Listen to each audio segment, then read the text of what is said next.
Hey guys, this video is from our latest Rick and Johnny podcast. Make sure to check out the full podcast on blogtalkradio.com/Rick and Johnny. I hope you guys enjoyed it. I know Johnny and I had fun recording it.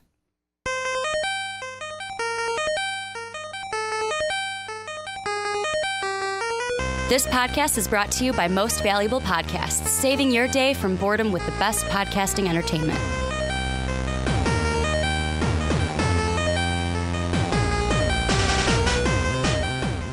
What's up, everybody? Ricky Widmer here, along with fellow man-child Johnny Karlic. Wubba-lubba-dub-dub! And Wubba-lubba-dub-dub is right, because this is the main podcast this week for the Rick and Johnny podcast. If you have not already, check out our second full-length podcast. We reviewed Guardians of the Galaxy Volume 2. But Johnny, before we get into everything, before I tell them what topics that they are going to hear, yes, you have a special announcement for everyone. Yes, you should be following me at War Machine 9085 for on now Twitter. On Twitter. For now, the hashtag Adventures with Groot. I've been taking pictures everywhere I go with baby Groot. Follow us along. Just kind of doing some cool stuff, like going to Potbelly's, Subway. Don't know. Do we know which one Groot likes better, Potbelly's or Subway? Not too much yet. Has he told you? Not yet, but he did get the cookie from Subway, so that might teeter it. He did. He was also, you had to tell him to buckle up, too. You had to tell him buckle up. A few other little things we've been doing so far. So follow me at Twitter at WarMachine9085 and check out hashtag Adventures with Groot. And it's a great thing. I love seeing the pictures with Johnny and Groot. But this week on the Rick and Johnny podcast, we're kind of having a Marvel DC show. Yes. We're looking at two Marvel topics, one DC topic.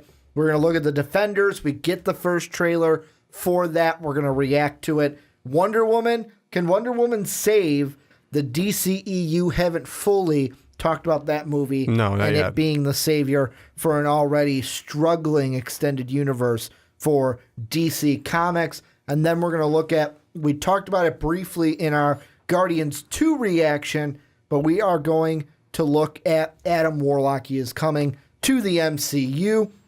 What is that going to mean for the MCU moving forward? But Johnny, let's talk about the Defenders. Let's look at that first. And this trailer, the first thing I liked when I saw it was, yes, they all come together. It looks like Stick is going to be kind of like the Master Splinter to their Teenage Mutant Ninja Turtles. Yeah. But the thing that I liked is it looks like Daredevil and Jessica Jones are going to have a side story, and Luke Cage and Iron Fist are going to have, it's like they're going to separate, but then come together. Yeah. And with me, I was watching when it was the Luke Cage and Iron Fist part.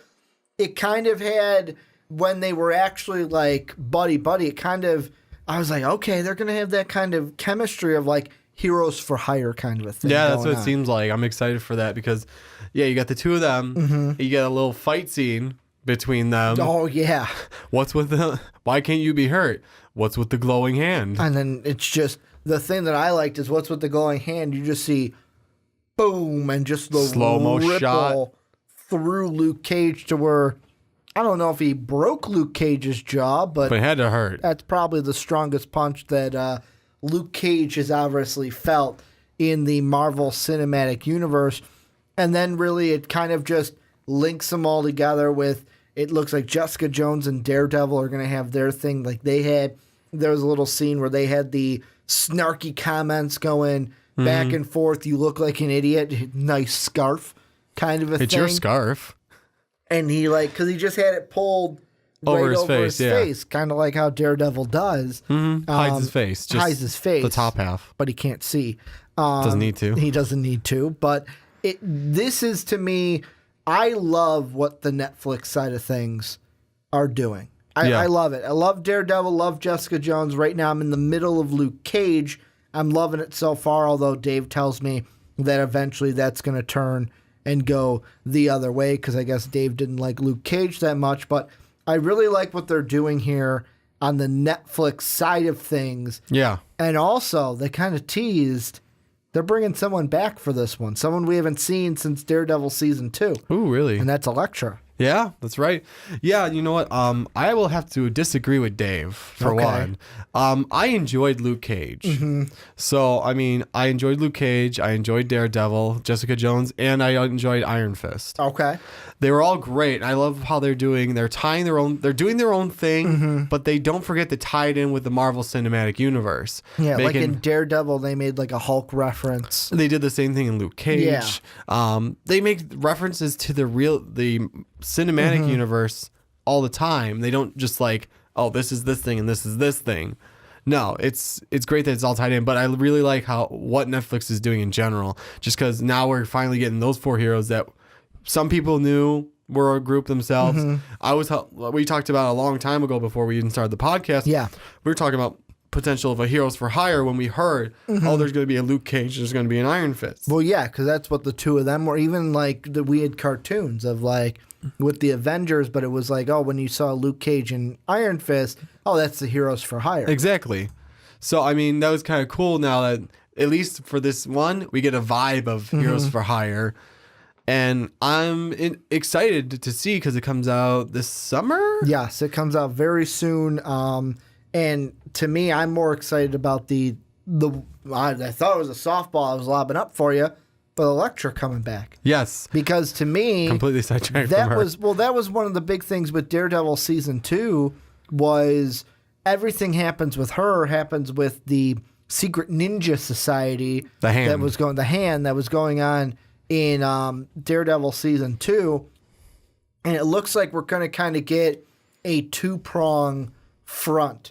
It looks like to me the 2 villains of this are going to be the Elektra part of it, but also we saw very briefly Sigourney Weaver, I believe. I can never say her first name right. Sigourney Weaver is playing Alexandra Reed, and this is nothing from the comics, just from what I've seen in the trailer, but she says the line of, the more connections you have, it's something along the lines of, the more connections you have, the easier you are to defeat or be defeated or be divided. Divided, yeah.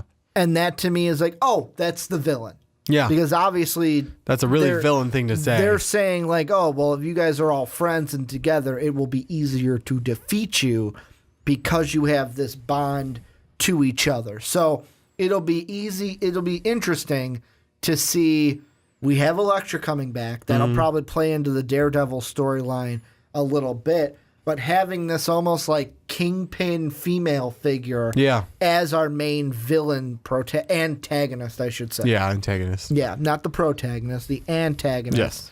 And having it to where, kind of like Kingpin in Daredevil, where, yeah, Kingpin in some, like, at the end of the season, and he did get his hands dirty in the season, but most of the times it was... He was a mob boss. He would send other people to do his dirty work. Yeah, exactly. And I'm honestly not familiar of her read in any of the comic book senses. It looks like from my own interpretation, this might be... I'm pretty sure this is something where they're kind of going off on their own a little bit. Yeah. And kind of making someone there, because really to me, I thought the main threat right away was when I saw Elektra. I'm like, oh, boom, she's it. She's the villain. And then I see Weaver and I'm like, huh, I guess there's going to be, maybe she's controlling the side of Elektra, or maybe there's hers and then Elektra and the Hand are their own separate thing, and it's kind of a 2-prong attack. Yeah. Well, here's what I'm going to say without putting too many spoilers in there, because I know there's some stuff you still need to get caught up on, and I don't want to ruin it for them. Yeah. I feel like there's going to be the Hand as one of them, and then there's going to be Reed on the other side of it, because the Hand, we have a few of them that deal with it. You know, Daredevil does. Yes. And there's 1 or 2 other characters that deal with the Hand as well. Which I'm going to just throw it out there, and this could be a spoiler, because, you know, I have Iron Fist. He deals with it, right? Yes. Yeah. See, I thought that he had I didn't want to dealt with ruin the it for Hand. you if you didn't have the idea of that, but... It's a guess that I had, that he's going to be dealing with the Hand in his... I mean, martial arts, the Hand. Yeah. The 2 guys that do martial arts are dealing with the Hand. The thing that I'm going to be interested to see is how they wrap in the two villains. Yeah. Because is it going to be, because what it looks like to me is this is what I said before. It's going to be, we separate the two. We have Luke Cage and Iron Fist over here. We have Daredevil and Jessica Jones when they first meet. And then Stick kind of brings the four of them together. See, now I'm questioning the one thing. Does Stick really bring them together? Because it sounds like he's being very cocky about it. Well, that's just Stick in I general. know. But I'm saying the only thing that he kind of says that kind of is almost a motivation is he describes them all. There's Daredevil. The Devil of Hell's Kitchen. The guy with the unbreakable skin. The young, with Danny Rand, he called him like the young Iron. He calls himself the immortal Iron Fist. He says the kid with the glowing hand. The kid with the glowing hand. And then describes Jessica Jones as the cocky detective. And it's like, okay, I have this ragtag group of people. How the hell are you guys supposed to fight this war coming to Hell's Kitchen? I could see it because he also, in Daredevil, he never believed in Murdoch. Never believed in anyone. Never believed except in Murdoch. himself. Yeah, never believed in Even Murdoch then I question at all. that. And I kind of feel like that's the one that I don't know exactly then. Because you're right. It kind of sounds like it could be one where they all meet. Yeah. And then Stick is there like, fuck, you guys need a leader. You guys need someone to direct you guys because on your own, you can't do this. Yeah. Don't worry, I'm here to help kind of a thing. He's like their Nick Fury. Kind of. Very, don't want to say stubborn, but I want to say kind of an ass. Yeah. Kind of an ass who's blind as well and can't see. I love Stick. I do. I love the character of Stick, especially Blind as well. in the comics. But I can't wait to see this because I want to see the two sides because they set it up in the trailer. Like I've mentioned now, this is the third time. Luke Cage and Danny Rand, how they react and interact with themselves. Yeah. Murdoch coming in and saying, Don't say anything, Miss Jones. Who are you? Oh, I'm your attorney. Yeah. And boom, that's how those two kind of meet.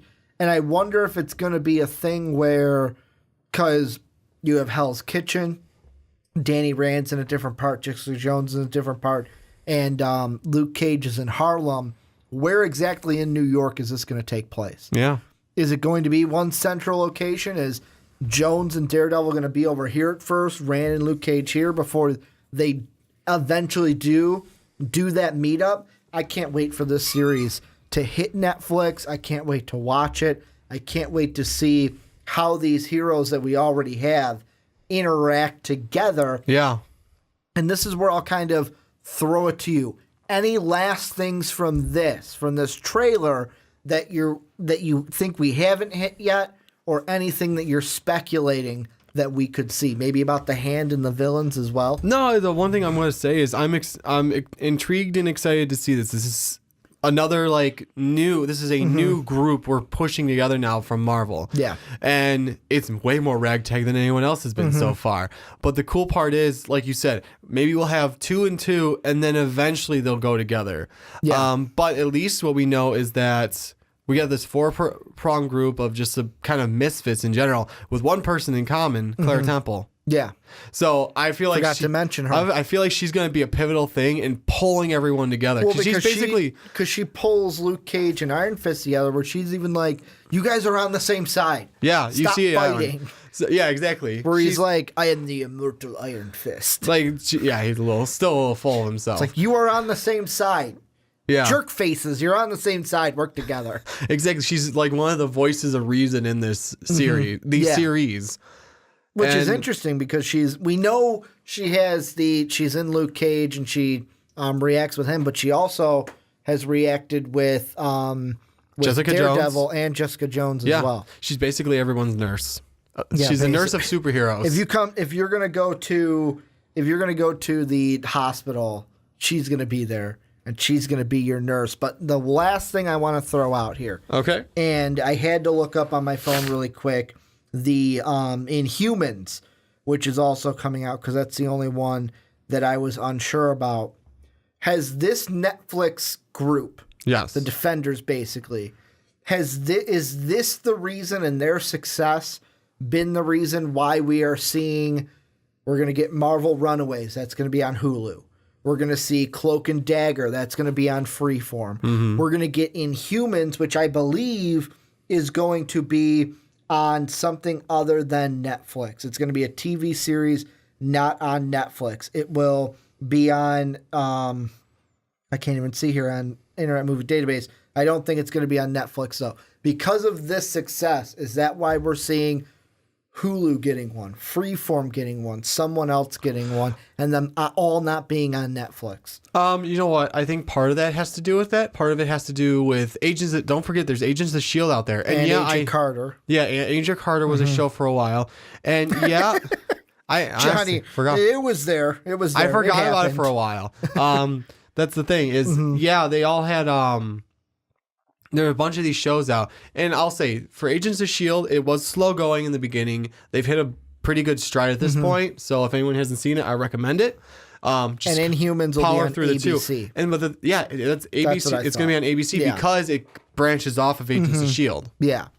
So we have the television, we have Hulu, we have the Freeform is getting Cloak and Dagger. That was the one to me where it's like, what, Freeform? Yeah, Freeform is going to get I think one? that's a branch off of ABC. Is that because of, though, the Netflix thing? Because I was kind of thinking that, and I almost wanted to bring that up as its own topic, but I wanted to throw it in at the end of this one because I was kind of sitting there going, I think it's kind of weird that Marvel doesn't go, nope, we're just going to put, except for like, because you bring up the Agents of S.H.I.E.L.D. That's interesting because I never watched Agents of S.H.I.E.L.D., so I didn't even think about it. So having that, but to me, more of it like, why would you have this Marvel thing on Hulu and not just put it on Netflix? Yeah, I think they're getting a little bit more bold and more like, hey, you know what? And I think it actually will work.